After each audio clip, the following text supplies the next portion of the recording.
नहमदुहु व नसल्ली अला रसूलिल करीम अम्मा बाद फ़ौज़ बिल्लाहि मिनश शैतानिर रजीम बिस्मिल्लाहिर रहमानिर रहीम.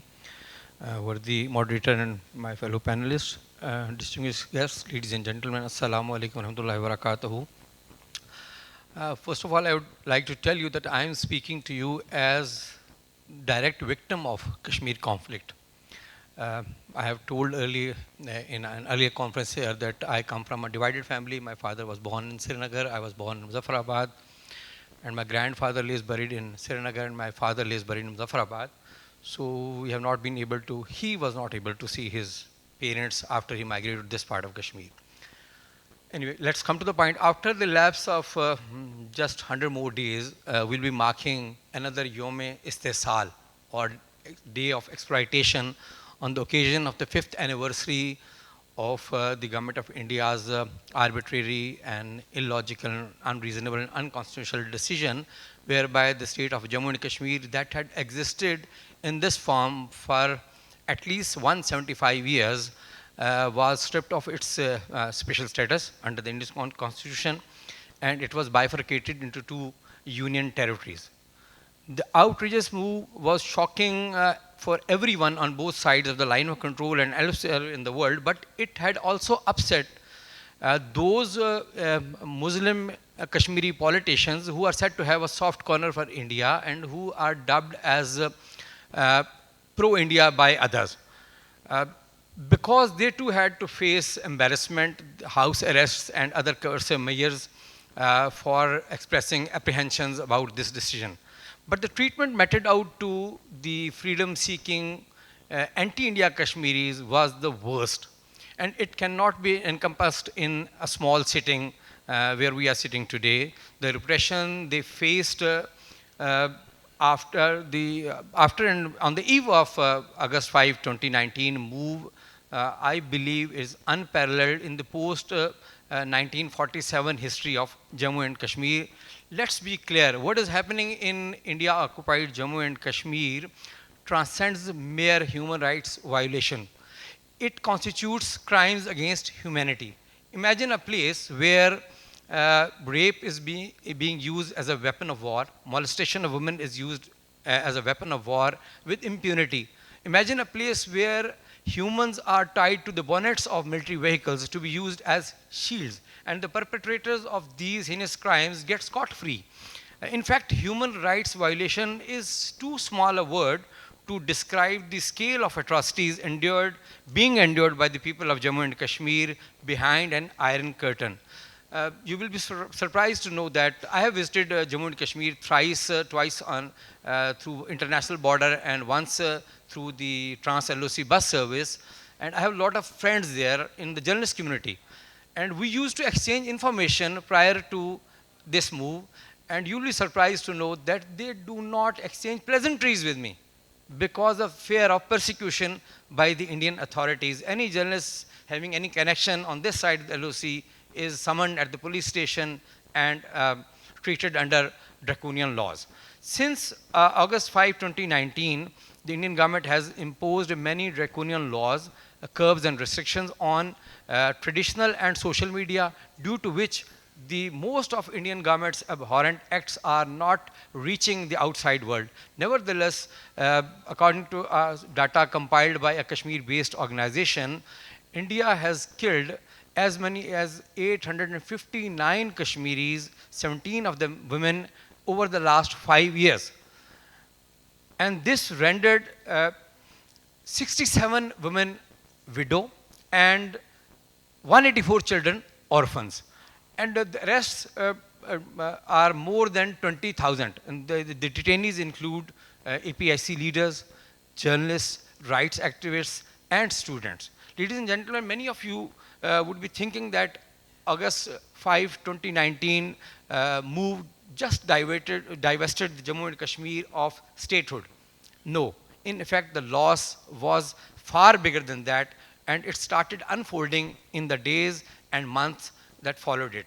Amid virtual strangulation of Kashmiri rights activists, political activists, social activists, New Delhi has been ceaselessly carrying out one after the other step to rob the Kashmiris of their land, identity, and livelihood opportunities. This is exactly what Israel has done and is doing to the Palestinians. Before going any further, it is important that I briefly enumerate a few steps according to their severity, their horrifying impact on the disputed region and its inhabitants. According to reports compiled by till late last year, of some 334 local laws, India repealed 164 and 167 were adapted according to the Indian constitution. And 800 new laws were introduced to strengthen India's occupation of the territory. The major one, the major blow under the new sets of laws came in early 2020 when the world was grappling with global pandemic, COVID. It was the grant of domicile rights to the Indian citizens. You all know that the property and citizenship in Kashmir is restricted to the Kashmiris under a law which was introduced not by the administration after 47. It was introduced by the Hindu ruler of the state, Maharaja Hari Singh, in 1927 on the request of the Dogras which came from his clan of Jammu and Kashmiri Pandit community. So this 35A, now the Indian government was thinking that this is a hurdle in their plans to grab. So the grant of domicile rights to citizens with visible motives to change the demography of the state. Under the new law, those who had lived in Jammu and Kashmir for 15 years were eligible to get domicile certificate. Those who had studied there for 7 years, had done their metric and intermediate exam from there, were eligible. And those Indian government officials who had served in Kashmir for 10 years, their children were also made eligible even if they had not lived there for state. Then came the land grabs. In October the same year, India allowed any of its citizens to buy land in occupied Kashmir, also in a move to dilute the Muslim majority character of the region. Furthermore, the new laws allowed government acquired land to be utilized by any official institution for industrial commercial purposes or disposed of to any Indian citizen. Additionally, the Indian Army was allowed to designate any area as strategic for military purposes and acquire it. And all of you know that recently the UP government has acquired a piece of land in the heart of Kashmir to build Maharashtra Bhavan. This is the first step towards that goal. Delimitation Commission. It was, as it was not enough, in May 2022, a 3-member delimitation commission constituted by the government of India made its controversial report public, whereby the assembly constituencies in Jammu, which is the stronghold of BJP, were increased from 37 to 43. 6 new seats were given to Jammu, while the number of seats in Kashmir Valley went up only 1 notch, that is from 46 to 47. This was despite the fact that the population of Jammu is 1.5 million less than the population of Kashmir Valley. Jammu's population is 5.3 million and Kashmir Valley's population is 6.8 million according to 2011 census. Then in December last year, just 5 days before the validation of the controversial decision by the India Supreme Court, Indian lower house of Parliament approved 2 laws whereby 5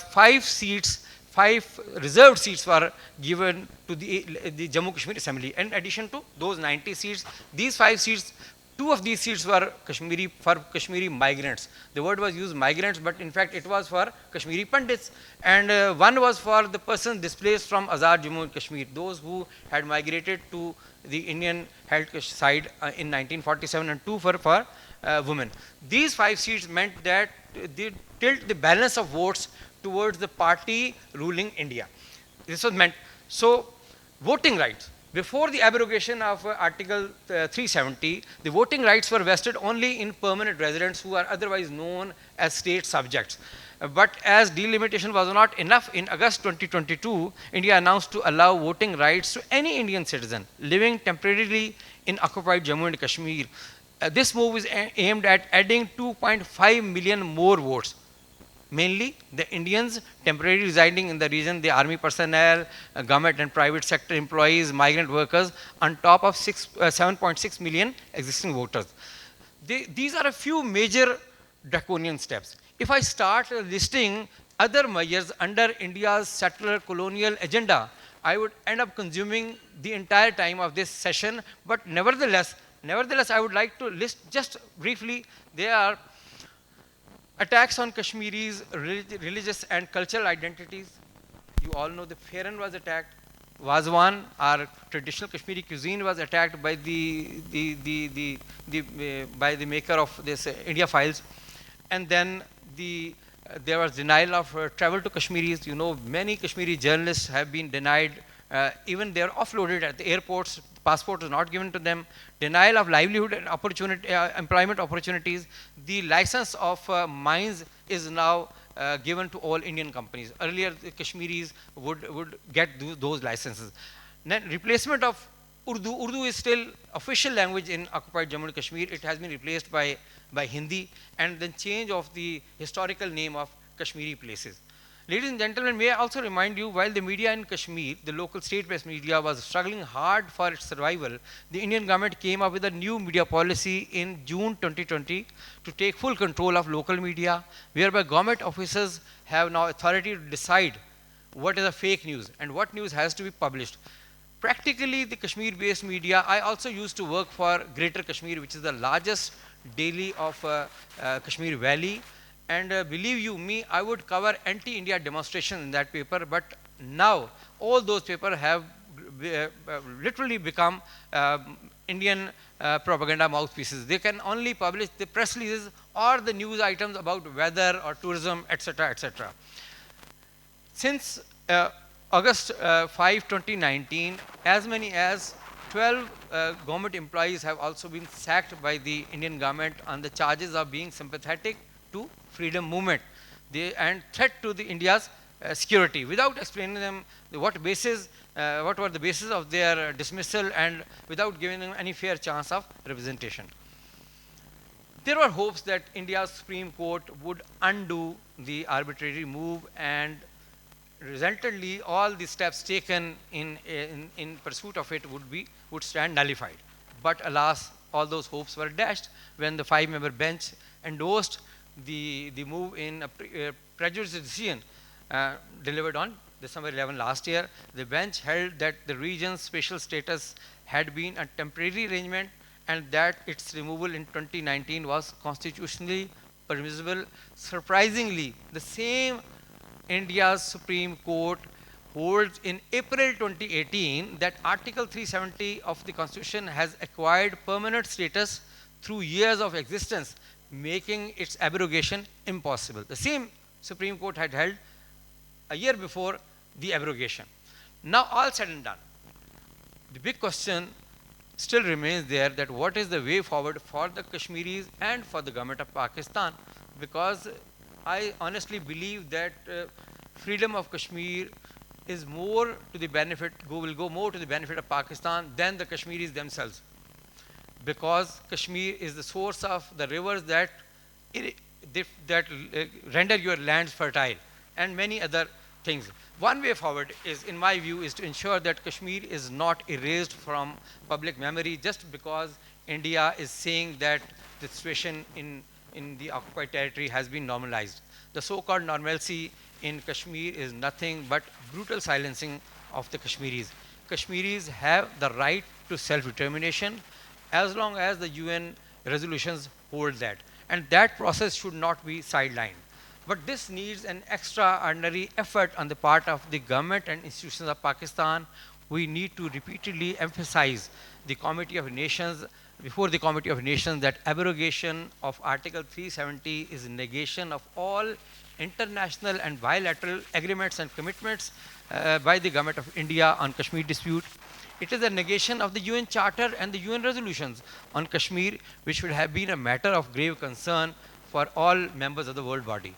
We can also agitate a point that the instrument of accession, which the Maharaja of Kashmir had allegedly signed on in October 1947, and deciding to join India as one between the two sovereign states, has the character of an international treaty.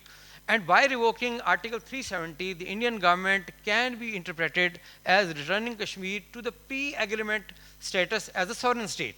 As far as Azad Jammu and Kashmir or AJK is concerned, I don't think with present legal status, it can play any substantial role for Kashmir issue at the international level, except trumpeting empty rhetoric for local consumption.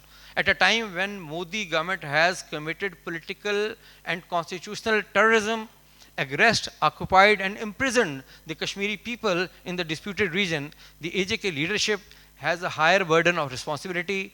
First and the foremost step would be to rehabilitate the AJK government in a just and equitable manner so that it could effectively discharge its responsibilities assumed under the UNCIP resolutions. The AJK leadership desperately needs to look beyond its avidity for power in Muzaffarabad, rise above their petty political interests and put their heads together to reach a unanimous course of action to prove their commitment to the cause.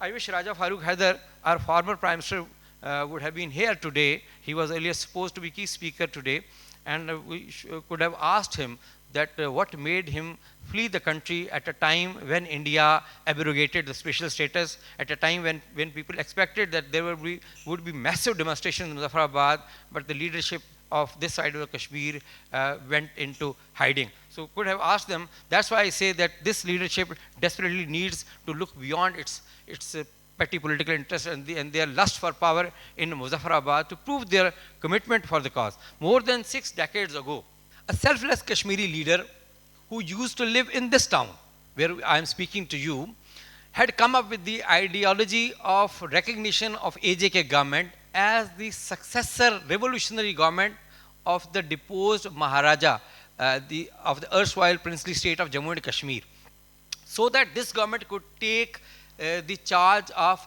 freedom movement and could represent the Kashmiris in the outside world itself. But alas, he had to take flak for his ideology by his opponents as well as by the mighty establishment in Pakistan. Today, 60 years down the line, I find many takers of his ideology on our side of Kashmir as well as across the LOC, and I have heard leaders appreciate and advocate the ideology as the only solution as the only way to the solution of Kashmir issue, though they do not take the name of that leader. That's why, therefore, a serious discourse without any prior prejudices is a must to put the AJK government in the driving seat. So Pakistan advocacy in Kashmir becomes genuine and convincing. We have enough of condemnations of India's dreadful moves. We must take concrete steps to address the situation. Adhering to the UN framework on Kashmir is paramount because it provides you a roadmap for solution of this issue, and it also defines who can be called the Kashmiris.